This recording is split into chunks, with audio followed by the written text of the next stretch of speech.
There are so many reasons why I got into teaching. One of the best things is the light bulb moment. When you see a pupil suddenly understand something, that's really, really special. Every child is so full of potential, and the thing that makes me proudest to be a teacher is seeing them realise what they are capable of. I don't think any other job can give you the same satisfaction. That's why I chose to teach. You could get £26,000 tax-free to train. Search, apply to teach. Selected subjects only, subject to eligibility.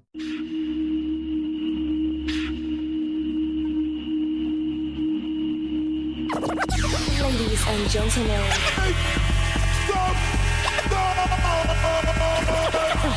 Podcasting since 2005. You were listening to Gamer Tag Radio with your hosts Godfrey, Pete Rock, Paris, Pasta. Come on, come on, come on. Yeah.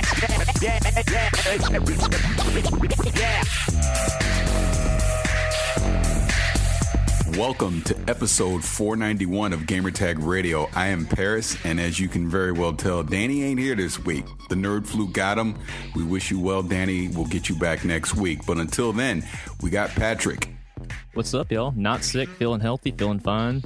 I mean, I don't know if I just wash my hands too much or it's a healthy guy, but I'm feeling good. It's been a good week of gaming so far. Haven't got to play Batman yet, which I'm sad about, but we'll talk about that in a bit while a couple of us aren't ready to quite play it yet. But other than that, doing good. Ready to record a good show. All right. And we got Peter. Chilling. What up?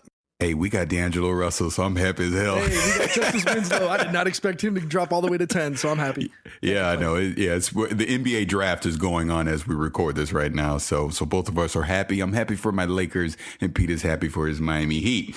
Now, let's go ahead and jump into the show. So we got a lot to talk about this week. We, as Patrick alluded to, we want to get into that Batman on PC fiasco that's going on. We also want to talk about Bungie and everything that's going on with them, with the Luke Smith interview and just the controversy regarding the pricing of the Taken King collectible edition. But before we do that, I just want to remind you guys to go to gamertagradio.com or go to play.it to find all our episodes. And if you want to leave us a voicemail, that number is 786-273-7GTR. And if you want to leave us an email with your feedback, you can do that at fanmail@gamertagradio.com. Now, before we jump into the news this week, just want to remind you guys, go back and listen to episode 490. That's the episode we did the interview with Aisha Tyler. Danny and I had a great time recording that. So if you did miss it, go ahead and check that out. And if you've missed our E3 2015 content in general, please go back into the archives and check out all the interviews and just roundtable discussions that we did during our week in Los Angeles. So I wanted to start out with Destiny.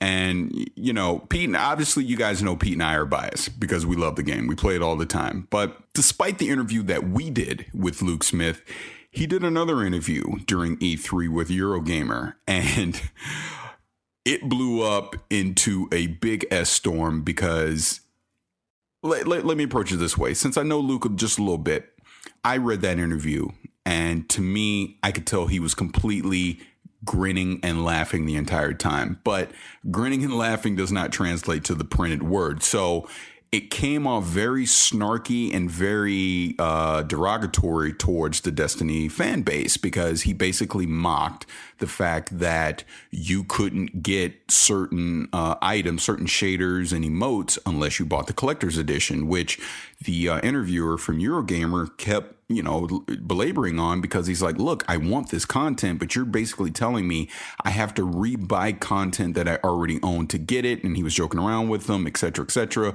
blew up into this big issue, which culminated with Bungie getting out in front of it along with Activision. They released a statement a few days ago stating that now you're able to buy those shaders and emotes separately for $20. So you're not stuck having to buy the collector's edition, which I can personally say from my own standpoint, 100% don't agree with, because I think $20 for some shaders and an emote is absolutely ridiculous. But here's the other part of that. Don't buy it. I had no plans on buying it anyways. It's not something I was going to miss in the first place. And just my personal opinion, I think if you drop $20 on that, you're crazy. It's not worth it. That's the price of buying the House of Wolves or the Dark Below by itself, just for those little items. The fact that dedicated players that have been playing for a year already, they're going to give you VIP items is cool, is fine. And these are things that unless you've been playing it in year one, you'll never be able to get it. I think that's enough. Patrick, let me just jump into you. I know I've been talking too much. What do you think about this whole controversy? Again, I was taken aback by, Luke's quote unquote tone that he took in the interview. But again, it's one of those things I agree with you. I never was really planning to get the collector's edition anyways. I mean, I have the base game. I have both expansions. I'll just pick up the digital download when it comes out. So that wasn't really a deal breaker for me. But the way they presented it in terms of their statement coming and saying was like, oh, people that are complaining will give you something better. Don't worry about it. It's not a question of better. It's just that, we just can't have something that we've been playing since launch. And, even though it's something minorly cosmetic, in my opinion, it should just be given to us. Like, if you played year one, here's that content for free. And on top of, we'll give you something else cool. And I don't want to feel like I'm entitled or anything, but I, put like 200 hours into this game. And, I'd like to have a shader and an emote as you say, hey, thanks for playing our game. I wouldn't expect, weapons or sparrows or new ships or anything like that. I mean, I would expect to still have to pay or unlock that, but just I don't know. It just rubs me the wrong way that selling it as a $20 separate download just doesn't make any sense because, again, as you said, very few people are going to spend money on that. Most people are just going to buy the collector's edition and get that and be like, oh, this is cool. I like having this, but everyone else is going to roll their eyes, especially if you see people using it and you just know, man, I hope he didn't pay $20 to use that emote. Right. Peter, what do you think? So I knew, and like you and I, we had spoken about this offline right after that article hit and the big bleep storm hit the world, and us knowing and having spoken to Luke before and hearing the way he speaks, we could tell that there was a large chunk of sarcasm and attitude in what he was saying. And like you said, it doesn't translate into written word. After speaking with him, I was kind of okay with what they were offering at first glance, because I was under the impression, oh, then we're only going, I guess the best way to say my feeling towards the whole thing was because I just never felt like they clearly delineated exactly what everything was going to give people. And when he said it and the whole translation between Luke and the writer, it confused people more, even myself, to the point that even up to today, even after reading yesterday's update, I was under the impression that, okay, if you're going to get Taken King and you've already played, the vanilla Destiny and played Queen's Wrath and the Dark Below, $20 was going to get you Taken King out the door. Have a nice day. That was my, and I think that's the biggest problem is there's never been a clear, like on paper, this is what you'll get for 20, this is what you get for 40, this is what you get for 60 and 80, etc. Mm-hmm. And I think agreed. If they would have just pushed that out day one when they announced it, I think all of this would have disappeared, and then everybody would have said, okay, that's just Luke being a jokester. Mm-hmm. Yeah, I agree. See, here's my thing on a couple levels on this, and I know there's people out there probably rolling their eyes, go Destiny talk, Danny's gone. But damn right. Again, like I said, just knowing Luke a little bit, I can tell you he is absolutely 100% the wrong person to be sticking a microphone in front of to talk about pricing of items, pricing structure of a game and content and all that. He is a game designer. At this point, yes, he does have a media background. Yes, he was a former podcaster, but his personality does not translate to being the most PR person. And, it bit him.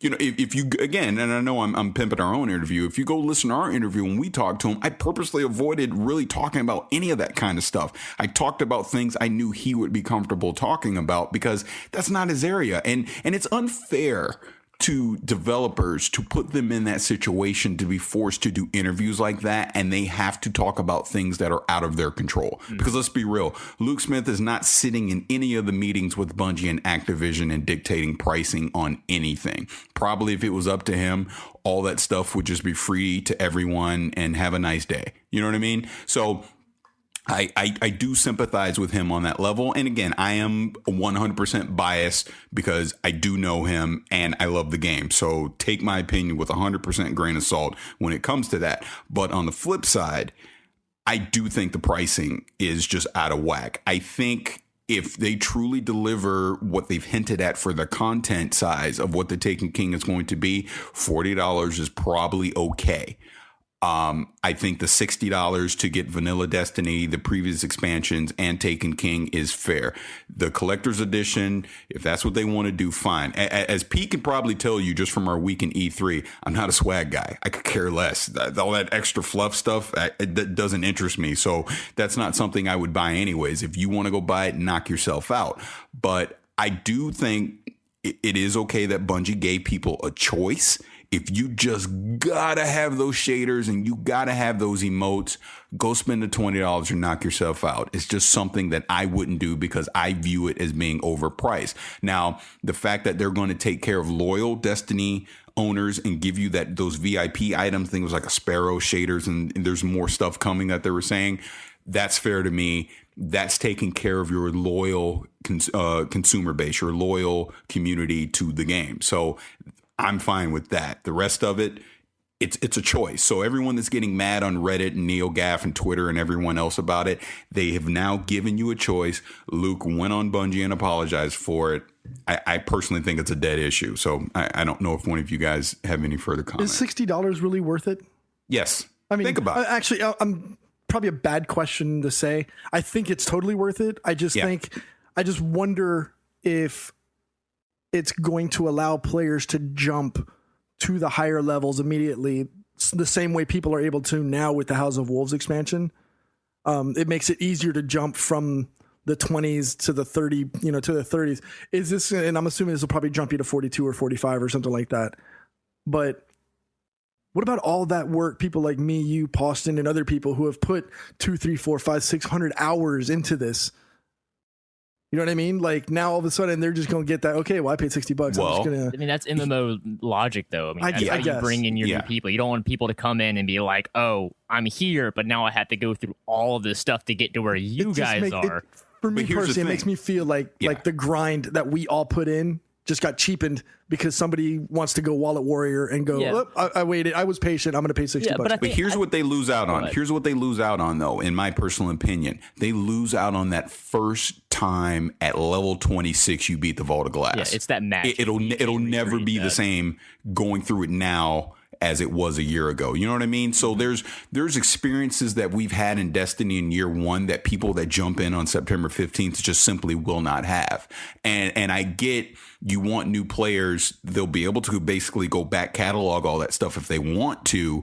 But at the same time, Bungie's going to want those people to basically get up to date to where we are. But again, we're going to have items, weapons, experiences that they're simply not going to have. Mm-hmm. So I love the game. I'm tired of trying to defend it. I just freaking love it. So I don't care anymore. Yeah. You know what I mean? It's something I'm going to play and I enjoy the game. So, I take pride in the fact that I was there day one and I'm continuing to play it. And yeah, Bungie and Activision has taken a huge black eye this week and they deserve it. Don't get me wrong. But by the time we get to September, I feel like they'll take the rest of the summer to try and make it right with everyone. So I'm okay with it. So you're not going to get the Strange Coin replica?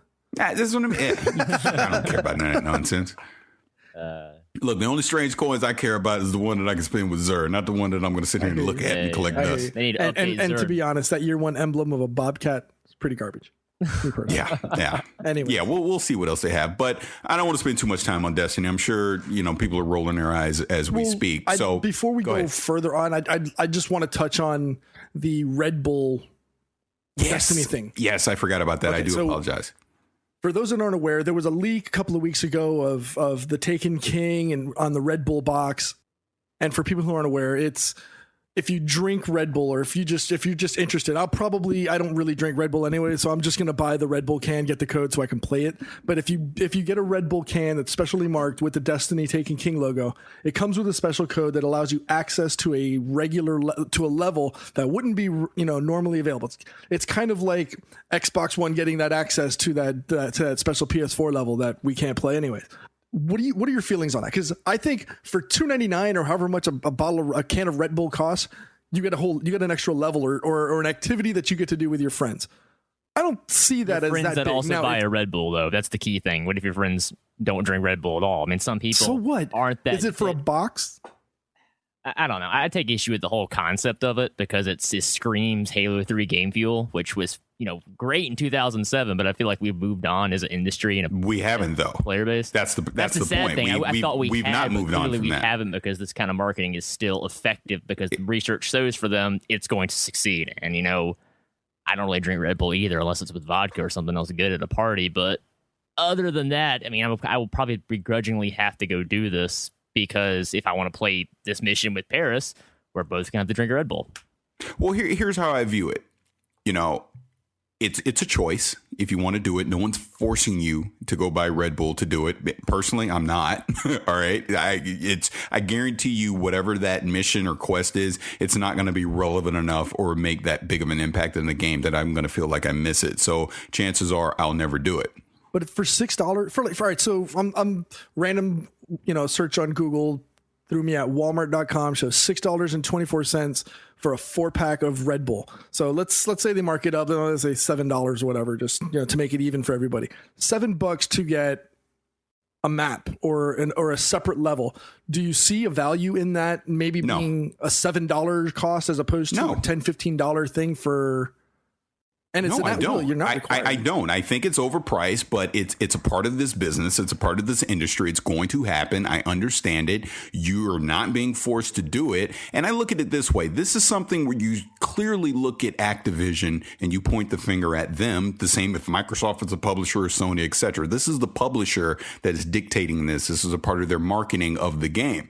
You know what I mean? So if it was up to Bungie, do you really think Bungie would care that we had to go buy Red Bull to play this level, or even look at the PlayStation exclusive deal that they do? Do you really think Bungie wants Hawk Moon exclusive to PlayStation? They could care less. You know what I mean? They want everyone to enjoy their content because that's the point of being a game developer. You're doing this for your fans, for your community. But this is a business at the same time, and it's about making that paper. You got to cash some checks, right? So it's up to the consumer. If it means enough to you that you want that Red Bull content, then you're going to go buy Red Bull and you're going to do it, period. I just hope it isn't a trend. That's all I can say. I just hope that it stops here with Destiny and Activision doesn't. It won't. It won't, though. That's what I mean. Just get used to it. It's not going to stop. Yeah. It's going to happen. It'll probably be in Black Ops 3 somehow or something. You know what I mean? Well, it's just, all right. So from reading up on it, while you were talking, it's a timed exclusive from September to the end of the year, which means that it'll likely become available to all people after 2016 somehow. Whether it'll just be unlocked, I guess, via the next DLC or whatever. So, you're paying $6-7 maybe for a 3-month access period to that. I don't really see it that bad. Maybe. No, and again, it's choice. You're not being forced to do it, so I don't find it to be that big of a deal. So I think that's enough Destiny talk for this week. We probably hit our quota for July at this point. So if you guys are annoyed by the Destiny talk, we do apologize. But obviously, this was a big week with a lot of things going on with Bungie and the game Destiny. Welcome to Play It, a new podcast network featuring radio and TV personalities talking business, sports, tech, entertainment, and more. Play it at play.it. You're listening to Gamer Tag Radio. Moving on to the next controversial thing this week, Batman Arkham Knight.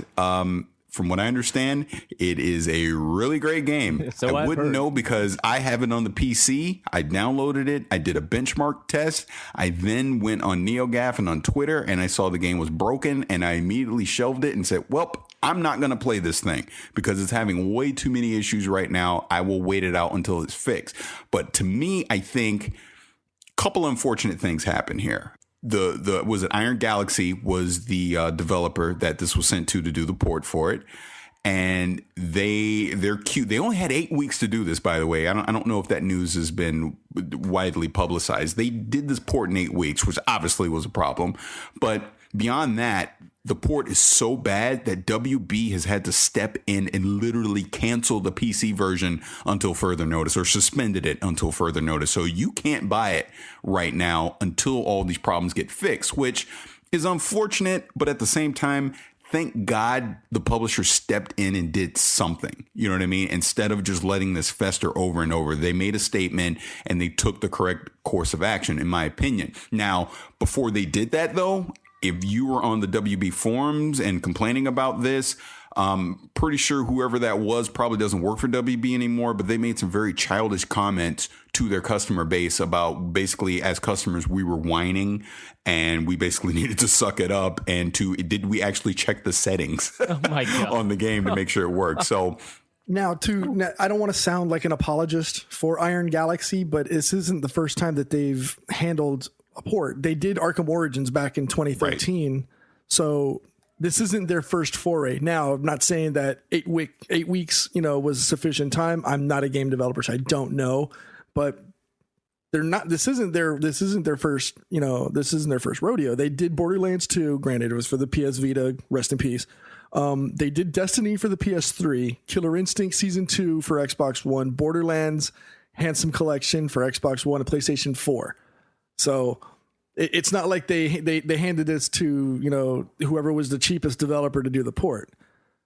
No, I totally get that. I just think 8 weeks wasn't enough. Oh, I agree on that one, whoever made that decision, if I had to guess, and I'm completely speculating at this point, Rocksteady was probably handling the PC version. They got to crunch time, realized they weren't going to be able to do both. They focused on the PlayStation 4 version, handed off the PC version to Iron Galaxy with a limited time base. What should have really happened here is someone in Iron Galaxy should have stepped up and said, look, we can't finish this by launch, push the PC version back.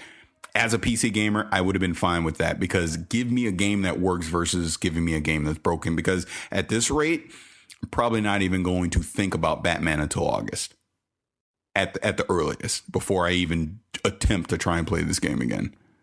Yeah, that's a shame, because there were so many high expectations, and and I know we saw it earlier this week when this first started and Danny was just laughing, but I can see all of the console players just like grinning at the PC Master Race phrasing, just like.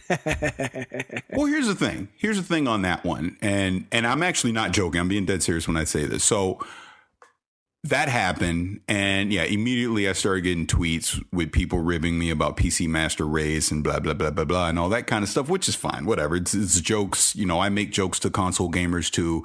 It's all in fun. I get it. But the problem is, and this was the same exact problem we saw last year with the Master Chief Collection, with Assassin's Creed Unity, etc. Stop releasing broken games.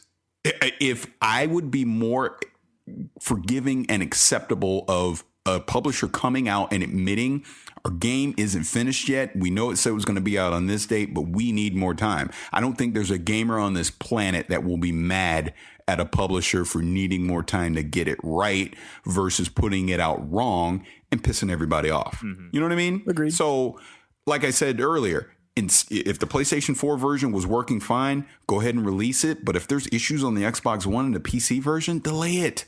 We might grumble for a day or two, but in the end of the day, we're going to be happier because we're getting the experience that we paid for. And I'll say this too, on the PC side, thank God Valve finally implemented Steam refunds, because I think Steam refunds is what prompted WB to actually step up and suspend the game, because everybody was just getting their money back anyways. Isn't that for the first 2 hours and that's it? No. If you've played, I'm forgetting the exact thing. I think it's 2 weeks or if you've played less than 2 hours. But in scenarios like this, they would have refunded you anyways because it was that severe. Mm-hmm. Gotcha. Yeah, that's basically the baseline, no questions asked, the 2 hours and the 2 week thing. And I could be wrong on the 2 week thing. I forget what the exact time limit is on that. But in this scenario, people could, even if you play the game for 8 hours already, you could get your money back because that's just how broken it was. And you're right, it is within 14 days of purchase or less than 2 hours. Yeah. So Boston, any comments you have on this? Yeah, I was just going to say, I'll have to take the other side of this argument.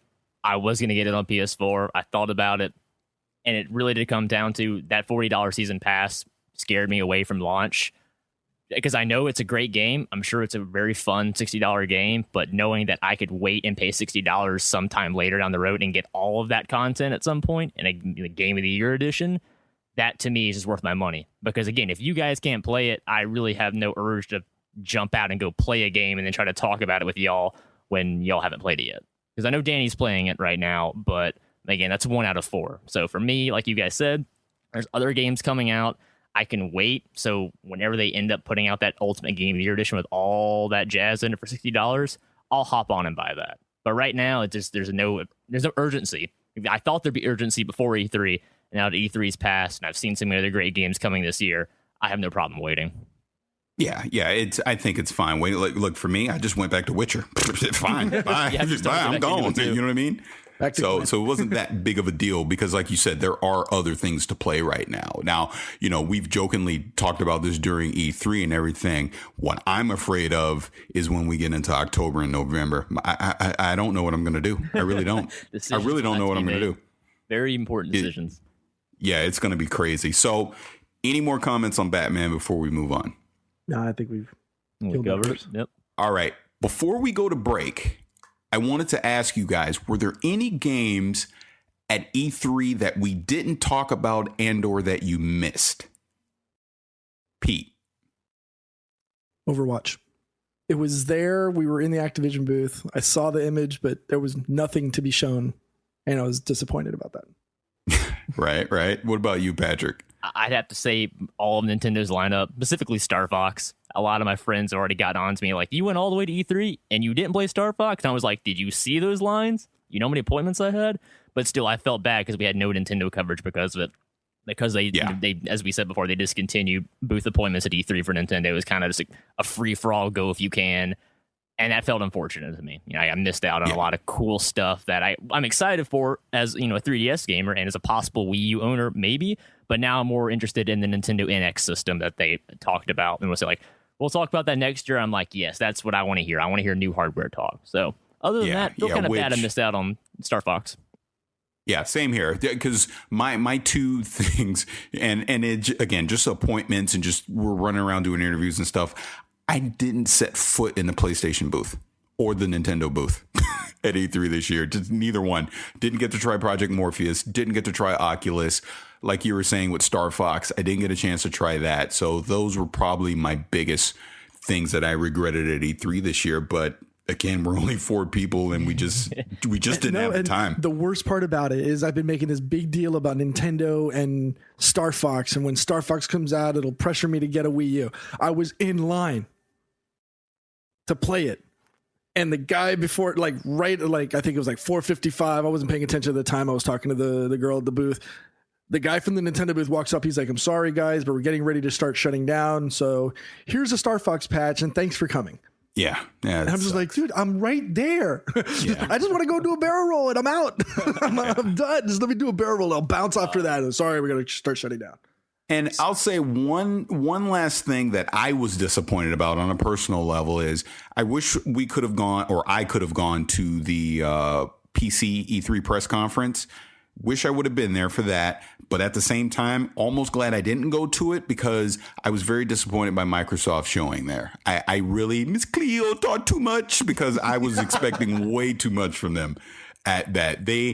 Look, the streaming of PC games to the Xbox One isn't dead. They obviously had nothing to talk about on it. I just thought we would see even tighter Windows 10 integration from them. Look, Gears of War coming is nice and everything, but hey, Gears of War has already been on the PC, so it's not like this new thing. I was just hoping Microsoft was just going to do something evolutionary and just truly integrate the Xbox onto the PC side and vice versa and just almost make it like a universal platform. I thought that would have been a very bold move from them. Not to say it's not going to happen down the road, but obviously it just simply we're not ready to talk about it. I also wish Cliffy B would have talked a little bit more about Project Blue Streak because I'm very curious to see the direction that they're going on it, because from the limited things that he did say, it sounds like it's going to be, at least they're going to try and make it this perfect blend of an arena shooter and a slower, more methodical type shooter so that the young kids like Patrick and the old fogies like me can actually play games together. So we'll see what that's going to be down the road. But that's it for me for E3. So anything else from you guys? And your silence tells me no. So I wish I could have played more Street Fighter 5. That's my only complaint. Yeah, I that's get to another play one until too. July 27th, and after that, who knows when that's coming out? But right, fighting game modes. I would imagine in 2016. I have a question, and maybe we can touch upon this after the break. what did you go into E3 having a big expectation for, and after seeing it or putting your hands on it, lost the desire to move forward with it? All right, hold that note, Pete, and bring this up after the break, because after the break, Patrick is going to have a review for Devil May Cry 4. Yep. So we're going to play that after the break, do a little commentary on that, and then bring that question up again. Got you. So with that said, let's get a word from our sponsors, and we'll be back with a review for Devil May Cry 4. This is Gamer Tag Radio. Voicemail 786-2737-GTR. DraftKings.com, everybody. Baseball is in full swing, and you can be a part of the action all season long at DraftKings.com, which is the official daily fantasy partner of Major League Baseball. Daily fantasy means no season-long commitments, just instant cash and instant gratification. Why would you wait to the end of the season to get paid when you can win huge prizes every day? At DraftKings, it's like a brand new season every time you play. Just pick 2 pitchers, pick 8 position players, and pick your cash. That's it. Ask Pete. Pete, DraftKings. Love it. You love it. Why do you love it? It's easy. Most of the time, you got to wait to the end of the season, and you don't have to deal with any of that. You don't have to deal with, a 2-hour draft or any of that. No, it's pick it that day. You win money. So if you're listening to this, use our promo code GAMERTAG, and you can go to DraftKings.com today and be a part of the $10,000 fantasy baseball contest. That is DraftKings.com. It is the official partner of Major League Baseball. Enter that code GAMERTAG for a free entry now at DraftKings.com. That is DraftKings.com. Voicemail 786-2737-GTR. Hey guys, Patrick here, and I'm back with a new review for you for this week. This time we're going to discuss Devil May Cry 4, the special edition for PlayStation 4, Xbox One, and PC. Now, of course, if you didn't play Devil May Cry 4, it came back out in 2008. It featured 2 playable characters in terms of serious newcomer Nero as a Devil Bringer ability, and Dante. So in the original game, you'd switch off between the 2 characters at the halfway point. Now, what makes Special Edition special is there's 5 playable characters now. So in addition to Nero and Dante, you now have the ability to play as Virgil, Trish, and Lady from Devil May Cry 3, if you remember her. And this makes the game a ton of fun because even though the core set of 20 levels, it's okay. It's certainly not the best Devil May Cry in the series by any means, but giving you the additional playable characters really adds a lot of meat to the game. So obviously, if you played the game before, you know how Nero plays. He has a Devil Bringer arm that you can use to grab enemies from a distance, pull them towards you, pull you towards enemies, slam enemies in the ground. Pretty cool mechanic overall. And then Dante has the ability to switch styles on the fly between 4 styles like Royal Guard, Trickster, Gunslinger, Swordmaster. Each of those unlocks a new set of abilities and attacks you can use, on top of the fact that you can upgrade and earn new weapons such as Lucifer, Pandora, things like that. Still just as fun as it used to be. But the new characters are where the game shines, in my opinion, specifically talking about Lady. So with Lady and Trish, what they do is they take the same setup as the original game, where you play as half the missions as Lady and then switch over and play half the missions as Trish. And Lady is a ton of fun because she is a ranged-focused character, meaning that you really do not want to get into close quarters combat that often. You can if you feel brave enough, but it's not like Dante and Nero, who use swords and melee combat. She uses guns, namely you can switch between 2 handguns, a shotgun, and her big old bayonet called Colleen Ann, which essentially is like a rocket launcher with a bayonet at the end. It's really badass. But this makes the game a ton of fun because it totally changes up your playstyle, because the way you would normally play as a melee character, you have to rethink it. You have to move fast, think ahead, time your attacks, but it's really satisfying to set off a great chain of explosions and grenades and all sorts of cool stuff that you can do as Lady. And all these abilities can be upgraded and using the red orbs and the Proud Souls, which you can use in the game, which you collect for killing enemies, but they allow you to, again, upgrade your weapons, acquire new attacks, all sorts of cool stuff, keeps you invested in the game. On the other side of the coin is Trish. First playable in the original Devil May Cry, but she's very much different than she was now. Her appearance in this game, she has the sword Sparta, used originally by Dante's and Virgil's father, as well as melee attacks and 2 handguns, as well as some really cool lightning trap magic. And the catch here is, unlike the other characters where you have to switch between the weapons and abilities on the fly, all of Trish's moves are available to her at the same time. So it's easy to pick up and play, but it's hard to master because your goal is to time those trap attacks, time your combos and abilities to counter off on each other and get multiple enemies at the same time. It's really fun to pull it off because it looks amazing, even for a 2008 game. Because graphically they didn't do pretty much anything with this game, but it still holds up. And having the new playable characters and the new gameplay really sets it over the top. And besides that, you can play as Virgil. But Virgil is a ton of fun because he has access to so many cool moves. That's kind of like when you get too frustrated playing as the game normally, you go play as Virgil and realize how much of a badass you are. So he has his Yamato sword, his katana. He has Force Edge, which is a sword similar to Dante's Rebellion. He has Beowulf, so it's like a combination of like arms and legs, melee combat stuff. Super cool. He can summon swords, throw them, spin them around himself, teleport. All sorts of crazy stuff. It's a ton of fun to play. And the cool thing with Virgil is Virgil can play any of the levels that any other characters can play, whereas the other set of two can only play their levels and vice versa. So your difficulty settings off the beginning, you got the easy, mediums. You can unlock the hard, the hell, heaven and hell, the hell and hell, Dante Must Die, all that good stuff. What's new to Special Edition, though, is they added this new mode called Legendary Dark Knight. And it is just as intimidating as the name makes it seem. So even though the damage you're doing to your opponents and what they're doing to you is pretty fair, it's about Dante Must Die difficulty, the trick is there's so many more enemies than there should be in the level. So as the developer put it to me to interview D3, is like, we just told ourselves, how many enemies can we throw this engine before it breaks? And we'll stop right before that. For instance, in a room where you have to fight maybe 3 to 4 enemies, now there's about 15, sometimes 20 in larger rooms or 30 in outdoor areas. It gets absolutely insane. If you miss a single timing in your combos or a dodge, you are going to get beat to death. And it's a blast because it really keeps you on your toes and makes you go that extra edge to prove that you are a Devil May Cry badass. Which is the game it's all about. It's that great, balance of difficulty between you get so frustrated at the game, you want to break your controller, and then you pull off some sweet ass combo, and you're like, man, that's why I love this game. These cool moves, these cool abilities. That's why Special Edition is such a blast, is because there's such a unique set of abilities and moves between the 5 playable characters that you're really not going to get bored. Because all you have to do is just play as a different character, and you completely have to change your mindset and play style to adapt strengths and weaknesses. So on top of that, of course, you get the Bloody Palace mode returns, which if you don't know what that is, essentially when you beat the game, you unlock this basically survival wave where you have to beat wave after wave of enemy, getting higher enough style points to keep the score going, to keep the combo going, make sure you get more time on the clock, and then you record your high score and put it against the world leaderboard, see how good you are against everyone else. But again, the real kicker is Devil May Cry 4 Special Edition is only $25. And that is just a steal if you ask me. Because again, yes, it was made in 2008, but the gameplay still holds up so well. And again, the new playable characters add such a breath of life into the game that it gets you excited to play it. Specifically coming back to playing as Lady, who is like nothing like any other Devil May Cry character. Because again, range combat, have to learn a new meta game. So much fun to play.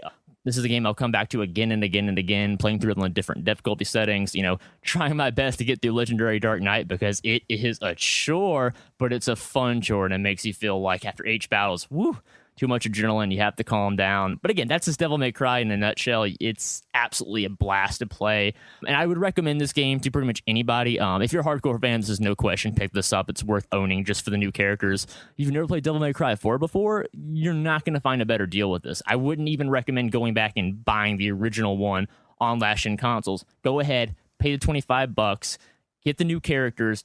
You will love to play as them, because again, it's just cool that they went back to a game from 2008. They didn't have to do this. They could just, put this back up on Marketplace and say, hey, here's a carbon copy of the original game. Download it if you want it. No, I love they went back to this gameplay engine, developed new code, developed new animations, developed new characters to make the game just a more complete package. Because it kind of feels like, in my opinion, the original Devil May Cry 4 was a little light on content for that $60 asking price. But now what they put in here for $25, you're just not going to find a better deal out there if you're an action game fan. So again, Devil May Cry 4 Special Edition, only $24.99 on PS4, Xbox One, and PC. Go ahead and grab a copy. You will not regret it. It is so much fun to play, and I'll see you on the leaderboards online. And I'll send it back to the crew with any questions. All right, thanks. All right, we're back. And Patrick, thank you for that review. Any further comments you have on the review that you did? Great job, by the way. Oh, thank you. Not necessarily. Again, it's pretty straightforward as a Devil May Cry game. I prefer the Devil May Cry 5 remake because that was a newer game with more ideas and mechanics and more of a complete package. But again, the fact that it's $25, even though it's a 2008 game, I was in high school when that game came out, it still holds up well. That's the gameplay. That's what I like about action games, Devil May Cry specifically, is the gameplay holds up. You can still go back and play any of the titles, and those new playable characters give so much new life to the game that it'll get you excited to play an old game. Which normally you would not think you'd be too excited to play a 2008 video game again with no graphical upgrades whatsoever.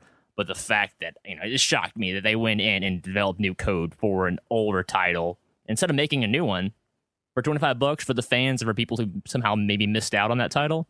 It's great. It's definitely worth owning, and it's a lot of fun again. Devil May Cry 4 is perfect replayability because you can go back through on any difficulty setting with any character and just have a new experience every time. So it's a blast. But now I really want Devil May Cry 6. Capcom, please make this.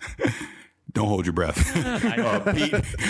Pete, any comments from you on that? No, I was a big fan of it. I've said this before. Does it hold? I don't know. I got to play it because I enjoyed it before. So I just want to make sure that it's the same. If anything, fun. I'll admit that Devil May Cry 4 is probably the second week in the series because 2 is a terrible game and everyone knows it. But 1, 3, and 5 are really, really well-made action games. But 4 is better now because those 3 extra playable characters really add so much more than you would think. Because, again, they're game-changing. One's a range character. One's a magic trap-based character with access to all our moves at the same time. And there's Virgil, who is like the ultimate badass of badasses. And it's a really fun character to play. My big concern is just DMC's repetition. It's just the same thing over and over. Yeah. I just wonder if that's just going to draw on the player and just like, I've already done this so much. I don't want to do this again. I guess it depends on your stance on action games. And more importantly, if you played action games in the past. Because certainly the difference between somebody who had a PS2 versus somebody who just had a 360 versus somebody who is just now getting into games. So someone who's just now getting into games next gen consoles probably would agree with you that it is repetitive. Mm-hmm. But I think it's only repetitive if you're not knowing how to combo and keep your style up. And more importantly, keep yourself entertained. Because the whole game is designed to make you feel really, really cool. You just have to put in the work to learn how to do it to pull off the cooler stuff. But again, yeah, I could see how that could hold weight, Peter, because again, playing through some of the levels, more than once, some of them are pretty bad gameplay design by modern standards, but the characters themselves are fun to play as. So okay. I think moving forward, it would be great if they kept this idea and had these 5 playable characters and the next Devil May Cry, because I think it is a really good mechanic that adds a lot more replayability than just having just Dante and maybe one unlockable character. Right on. Again, great interview by you. Review by you, Patrick. And Pete, yes. That question that you asked prior, okay, ask it again. All right. So, and I wish Danny was here this week to hear what his thoughts were. But what, if any, game did you guys have on a high pedestal going into E3 2015? With a high expectation, and then once you got to see more of it, walked away like, okay, yeah, I'm done. I don't care anymore.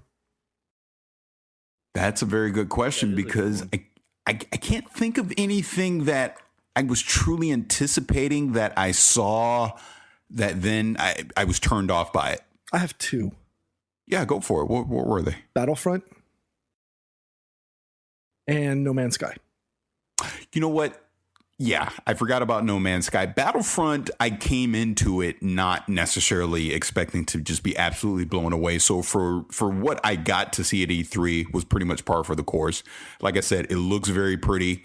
I'm just worried about the gameplay of it long term. I just don't think there's a lot there, to get me into 2016 still playing Battlefront. I think it's a game I'll play for 2 weeks, be excited about it, and then it's going to go on the shelf, and I'll probably go back to Fallout 4 at that point.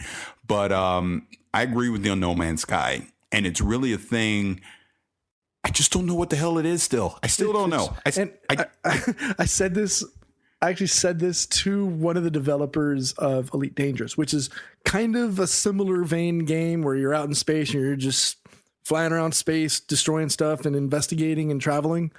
But there's a purpose in that game versus where in No Man's Sky, you're Google star maps and you're just driving around. You're in the Google car or the Google ship and you're just map in the space. If that's all that is, I don't care anymore. But I think it's all that ever was. I do have a game. I have a game that when I saw it at the press conference, I was excited. But then when I saw it behind closed doors, I kind of realized it's not going to be something I want to play. Plants vs. Zombies Garden Warfare 2. Did you play a lot of the first Garden Warfare? Oh, yeah. Me and my son played all the time. And you're not looking forward to more stuff? I think that's what it is. It just feels like I might as well just keep playing the first game kind of thing. I didn't feel like it was really advancing the franchise more. It was almost like a glorified DLC pack in a way. Okay. I can see that. But what about you, Patrick? I'm literally racking my brain. I just can't think of anything. I know for a fact that nothing that straight up disappointed me, but in fact of like losing the magic of it,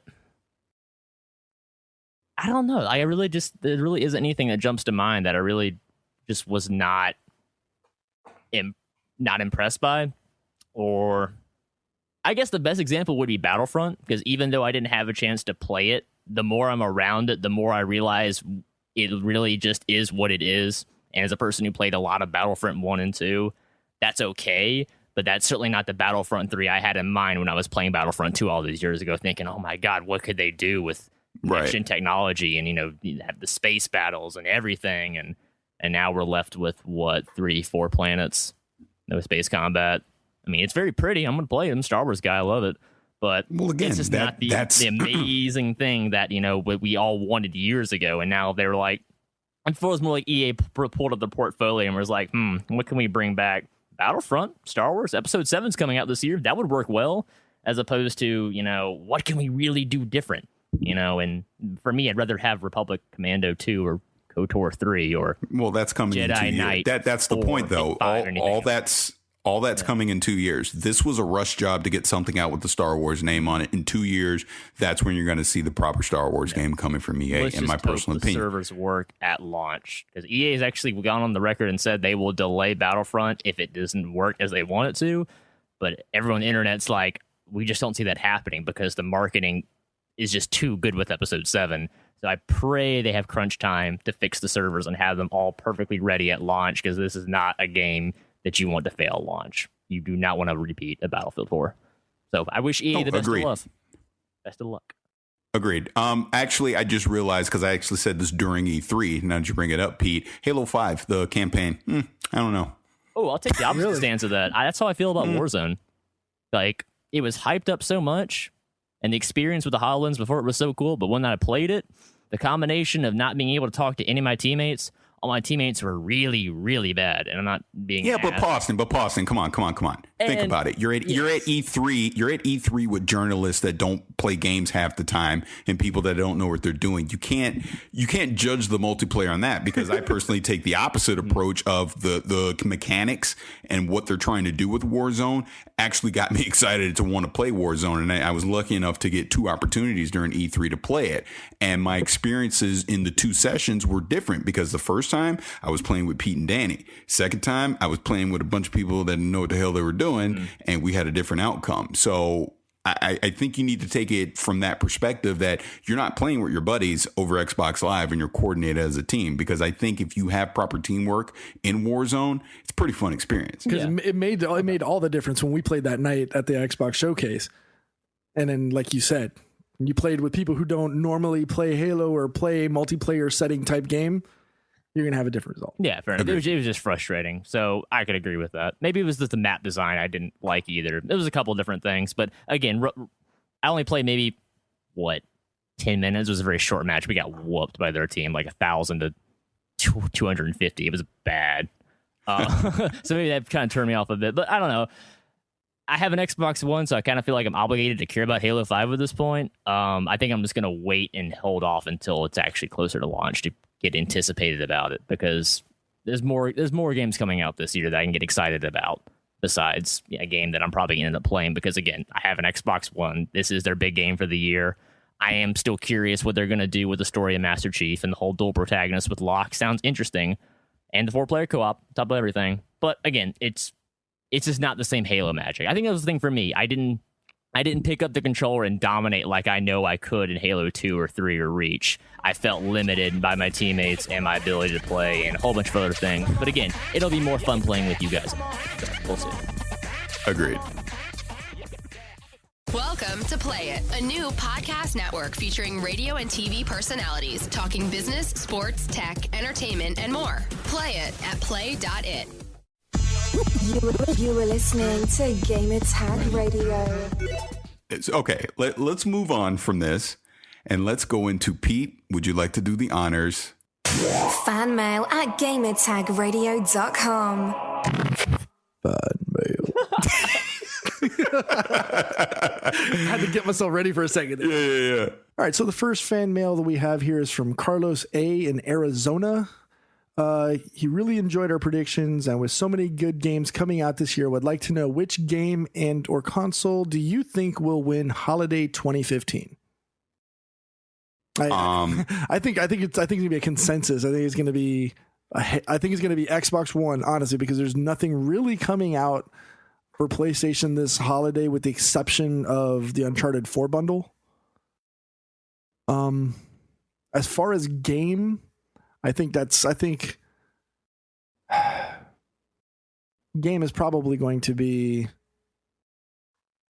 Halo and or Rainbow Six. I would agree with you about Microsoft. I just think all of the stars aligned for them in 2015, that they have the superior lineup coming out this holiday. As far as the game goes, Fallout 4 without question.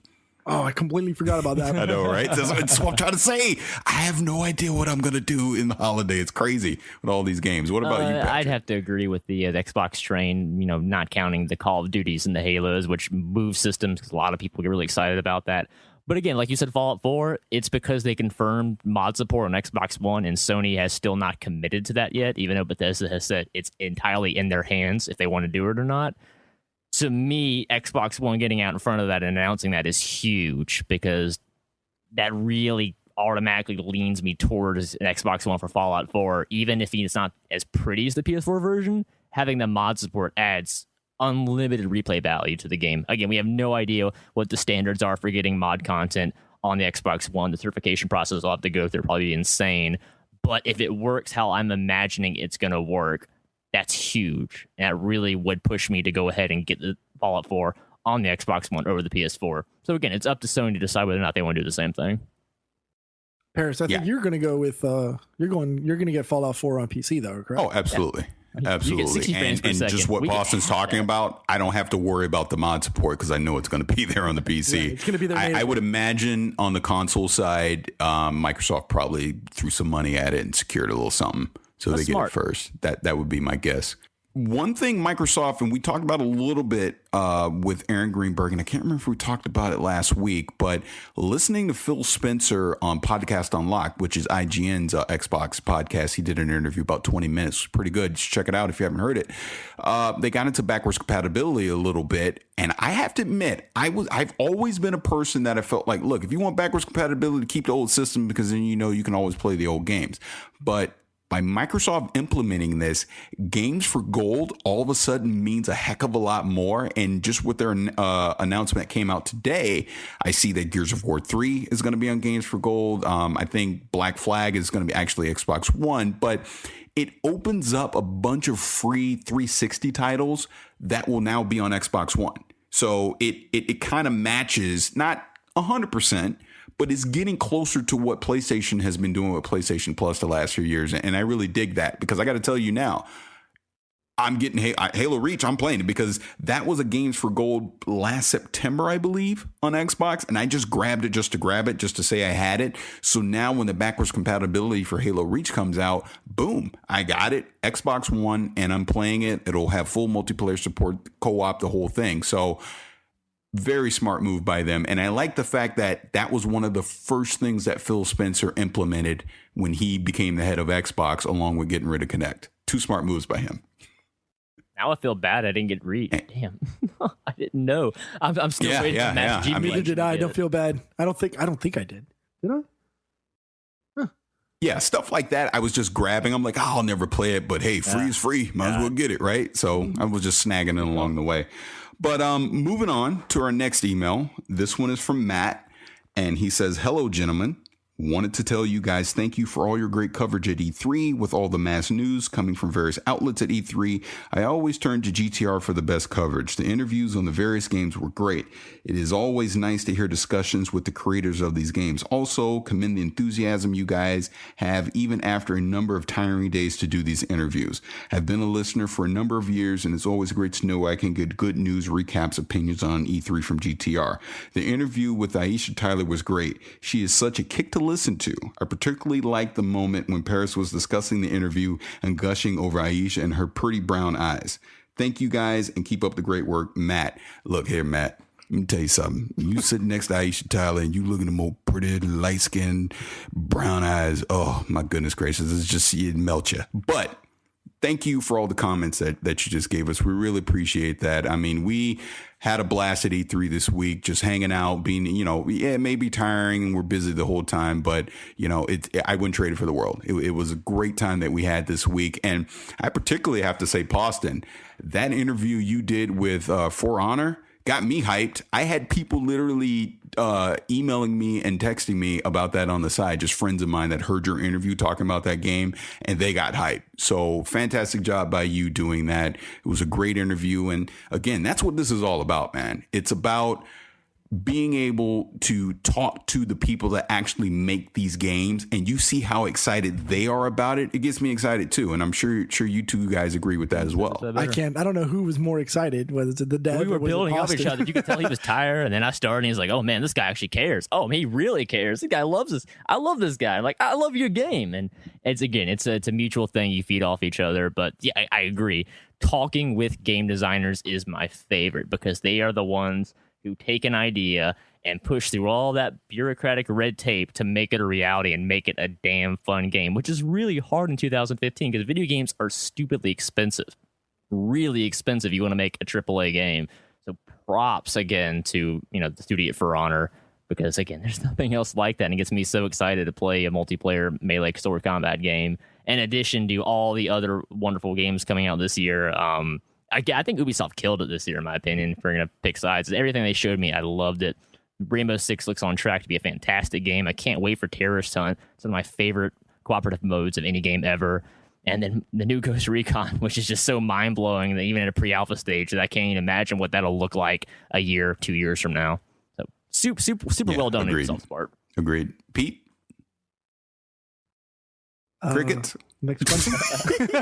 Next fan mail. Well, let me say this, Pete. I mean, the review that you did, my God, what's wrong with me? See, what Danny at? I need Danny. But the interview that you did with Unraveled, with the creator of that game, again, the passion just comes out that you can tell this is a passion project for him. This is something that isn't just a job for him. It's a part of his life. You know what I mean? So when you get to talk to people like that, it's so gratifying, in my opinion. Well, especially when in a game like that plays on emotion, and in a game that, from the launch, as soon as we pressed start and you saw Yarny with that sad face, like we all walked in, we pressed start, and all you heard was "Aww," like you heard the collective like "Aw," just from that, just from seeing the character and his emotion and the whole scene, and then it just translates to that literally translated to the interview because,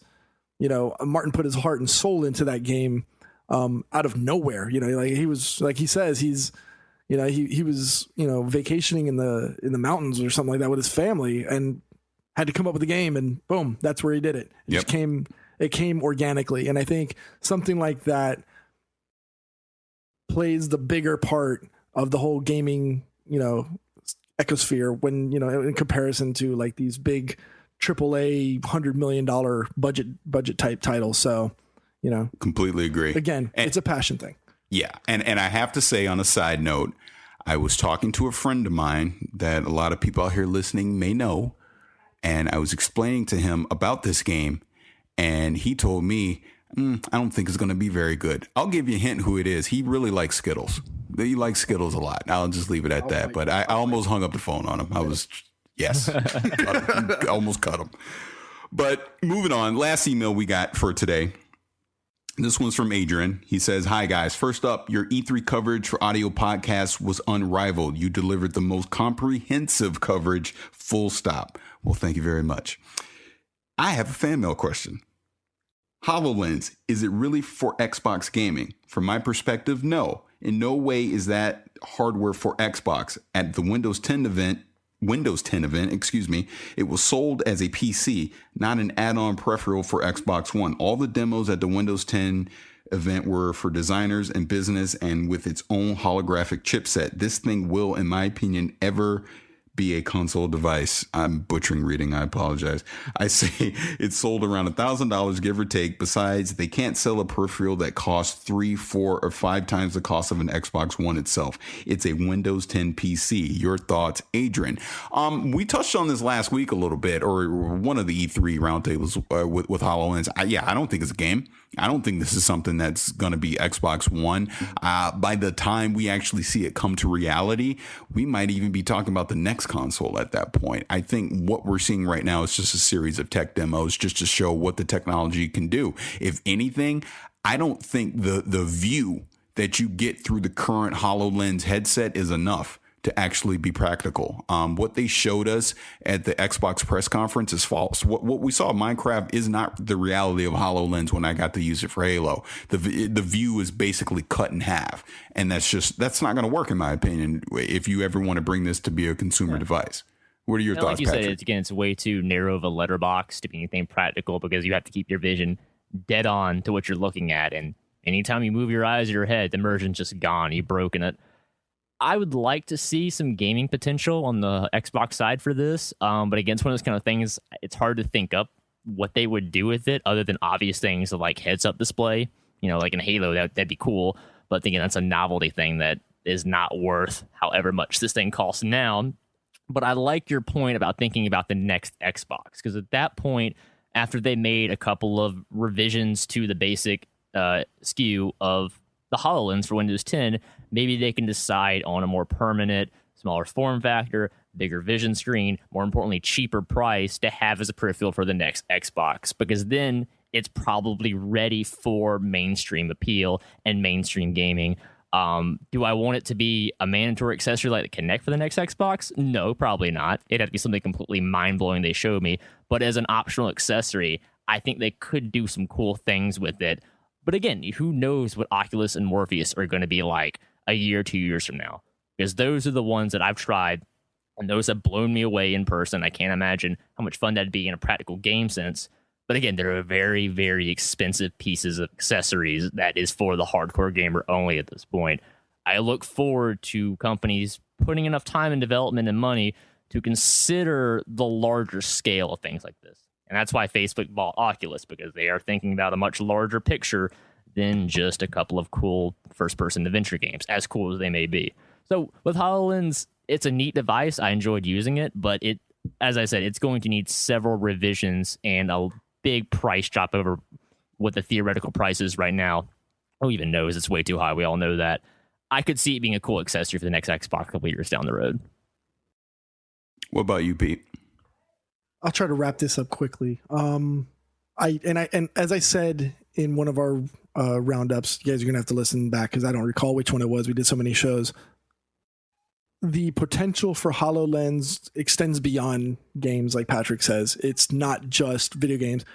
Because we're, associated or in the gaming industry, we see that initially as, oh, that could be the next VR game. But Microsoft isn't just games. Microsoft is enterprise business. There's more applications in mind. This is just one of those. I do think that there's a possibility that there's going to be some kind of a link between that IllumiRoom project that they were working. I think it was Fortress or something, or Fortaleza or something like that. That was leaked last year, which is a whole room VR that works with Kinect. I think there's going to be a tie-in eventually. We're still years out from that. You guys actually, Paris, you and Danny had the hands-on with it. You guys would be able to speak more on this than we can. So, well, Patrick did too. Yeah, I tried it. We all did the same pre-Halo HoloLens trial thing. Oh, that's right.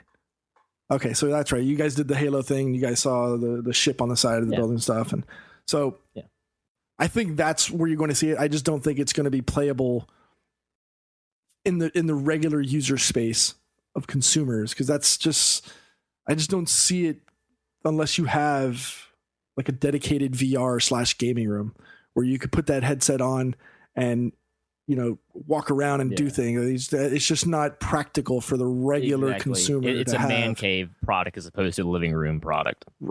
Exactly. So to answer your question, yes, this isn't just a gaming accessory. There's more to it. Will there be a potential gaming, or is there going to be a gaming aspect to it? Yes, because Microsoft is obviously going to want to branch out and make as much money off of this as possible. Gaming being one of the biggest industries, you know, today, obviously is just tailor-made for it, as well as, you know, business, medical, science applications, engineering, those type of things. Those will always be there, and I think those will be an alternate viability for HoloLens. That's it. Right on. Well, that's all the email we got this week. And I think we had voicemail, but Danny's sick and he didn't send it. So we'll probably have some of that next week. So I just want to remind everyone again, thank you for leaving us feedback. We really appreciate it. Keep it coming. And again, if you want to send us a voicemail, that number is 786-273-7GTR. And if you want to leave us an email, that is fanmail@gamertagradio.com. Now, before we get out of here, I just want to say again from E3 2015, thank you everyone that was downloading the show, that have been leaving us feedback. We're not ready to talk about it yet, but it was just a fantastic week for Gamertag Radio, and it bodes well for where we're going to go in the future. So again, we're nothing without you guys that are listening and downloading. So I just want to give a personal thanks to everyone out there for being a listener of Gamertag Radio. Peter, anything you want to add to that? No, that's it. I mean, thanks to everyone. Thanks to CBS, Play.it, thanks to the listeners, thanks to Stitcher, iTunes, everybody that helped be a part of our success last week at E3. And Patrick. To our lovely, lovely listeners who drive us with interesting things to talk about. So we're not just four guys just shooting the S around each other. You guys drive us to improve, be better. We take our criticism very seriously, and we want to be the best gaming podcast on the planet. That's our world domination goal. We're proud of it. Yep. Right on that. So thank you guys. Thank everyone again for listening. I think we are done here. So this has been episode 491 of we're not done actually. Danny is going to the podcast awards because he is being inducted into the Hall of Fame, and he is going to be having a meetup. He has a Facebook page. I believe Danny's going to put that in the link on the show notes on gamertagradio.com, so you can go directly and sign up. So if you're it's in Dallas, correct? If you're in the Dallas area, I don't have the date in front of me. I apologize. I'm sure Danny's going to kill me because I don't, but we will have a Facebook page where you can sign up for a meetup. We'll have dates, times, location, all that good stuff if you want to meet up with Danny at the podcast awards. So I did my part, Danny. I'm sorry I didn't do better. Don't hit me later. But this has been episode 491 of Gamertag Radio. I'm Paris. That's Pete. That's Patrick. We'll see you guys next week. You're listening to Gamertag Radio. Be sure to like us on Facebook. Follow us on Twitter. Thanks for listening. Tune in next week.